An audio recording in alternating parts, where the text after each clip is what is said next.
اعوذ باللہ من الشیطان الرجیم بسم اللہ الرحمن الرحیم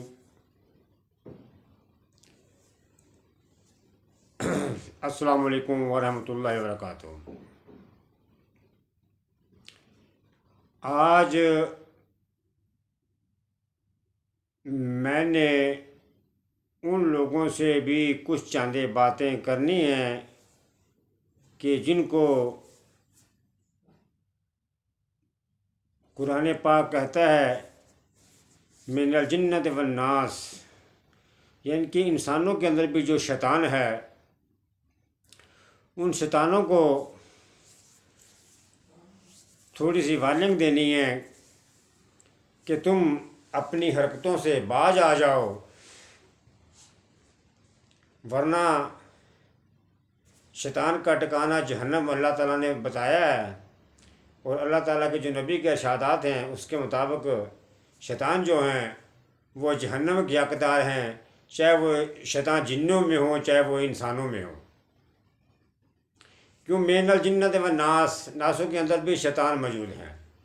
جیسے بہت دفعہ کئی ایسے موقع آتے ہیں، کئی ایسی راتیں آتی ہیں کہ اللہ کے نبی نے ارشاد فرمایا کہ ان دنوں میں اللہ تعالیٰ شیطان کو جو ہے وہ باندھ دیتا ہے، زنجیروں سے جگڑ دیتا ہے، لیکن وہ پھر بھی حرکتیں ہمارے اندر، شرارتیں ہمارے اندر موجود ہوتی ہیں۔ وہ اس لیے ہوتی ہیں کہ جو انسانوں کے اندر شیطان ہے وہ شیطانی کرتے رہتے ہیں، کہ جو انسانوں کے اندر ہیں شیطان وہ اپنا کام دکھاتے رہتے ہیں۔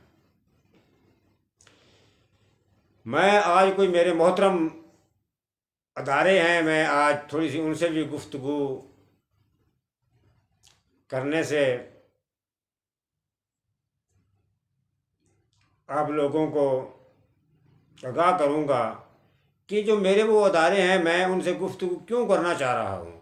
پھر اگر میں اپنی گفتگو میں کوئی ایسا کوئی جملہ میری زبان سے نکلتا ہے تو میں ان محترم اپنے اداروں سے میں معذرت چاہتا ہوں، کیونکہ تنقین، میں ایک پاکستانی ہوں، تنقین کرنا ہمارا حق ہے، بات کے اوپر بولنا ہمارا حق ہے۔ اگر 1947 میں ہمارے بڑے قربانیاں دے کر پاکستان انہوں نے حاصل کیا تو آج ہم بھی جو ہے اب ہم بھی اپنا حق ادا کر رہے ہیں، ہم بھی قربانیاں دے رہے ہیں، ہم کوئی جان کی قربانی دے رہا ہے، کوئی مال کی قربانی دے رہا ہے، کوئی جسم کی قربانی، کس طرح کے بھی ہر آدمی جو ہے، اس لیے کہ جو غریب آدمی ہے وہ پہلے بھی پستا آیا تو آج بھی پستا آیا ہے۔ سارا مسئلہ ہے غریب آدمی کی زندگی کا ہے۔ جو نظام ہے، جب تک ملک کے اندر نظام نہیں صحیح ہوتے تب تک غریب آدمی اپنی زندگی گزار نہیں سکتا۔ میں جس طرف آج اپنے ان سونے سیاستدان اور اپنے پیارے اداروں کی توجہ میں جس طرف دلانا چاہتا ہوں، آج میری باتیں بڑی غور سے سننے والی ہے۔ میں یہ پوچھتا ہوں، میرے اور آپ کے نبی دنیا میں جب تشریف لائے، آپ کا نبوت کا وقت، آپ کا نبوت کا جب دور رہا، آپ نے کتنے پل بنائے، آپ نے کتنی سڑکیں بنائی، آپ نے کتنے ترقیاتی کام کیے؟ نہ کوئی پل نہیں بنا، کوئی سڑک نہیں بنی، کوئی ترقیاتی کام نہیں ہوا۔ پہلے جو ہے انسان کو ایک رہنے کے لیے ایک نظام، ایک قانون بنانا پڑتا ہے۔ جب ایک نظام بنتا ہے، پھر قانون بنتا ہے، تو اس کے بعد جو ہے پھر انسان جو ہے باقی ترقیاتی کام کرتا ہے۔ جب ملک کے اندر قانون نہیں ہوتا، کوئی نظام نہیں ہوتا، تو پھر ملک کے اندر کوئی ترقیاتی کام، کوئی پل وغیرہ بالکل وہ ایک مٹی کے ڈھیر ہوتے ہیں، بالکل بیکار ہوتے ہیں۔ ایسے ہی جیسے کہ میں نے ابھی عرض کیا تو میرے اور آپ کے نبی نے جناب محمد مصطفیٰ صلی اللہ علیہ وآلہ وسلم دنیا کے اندر ایک نظام بناتے گئے۔ جہاں کہیں بھی اٹھا کر دیکھ لو آپ کے نظام کا ذکر ہے، کہیں آپ کی پل اور سڑک کا ذکر نہیں ہے۔ آپ نے تو ملک کے اندر کوئی نظام ہی نہیں بنایا، ملک کے اندر کوئی قانون ہی نہیں بنایا۔ جو بھی آدمی آتا ہے وہ اپنی مدت پوری کر کے چلا جاتا ہے، سرکاری نوکری کے اندر داخل ہو گیا، اس کے گھر کے ہمارے نیار ہو گیا، اس کو کوئی پرواہ نہیں ہے، بس اس کو ہر طرح کی عیش مل جائے گی۔ لیکن یہ کبھی وہ یہ نہیں سوچتا کہ میرے اندر جو نوالا جا رہا ہے یہ حرام کا ہے کہ حلال کا ہے، میں جتنے پیسے لے رہا ہوں اتنے کام بھی کر رہا ہوں کہ نہیں کر رہا،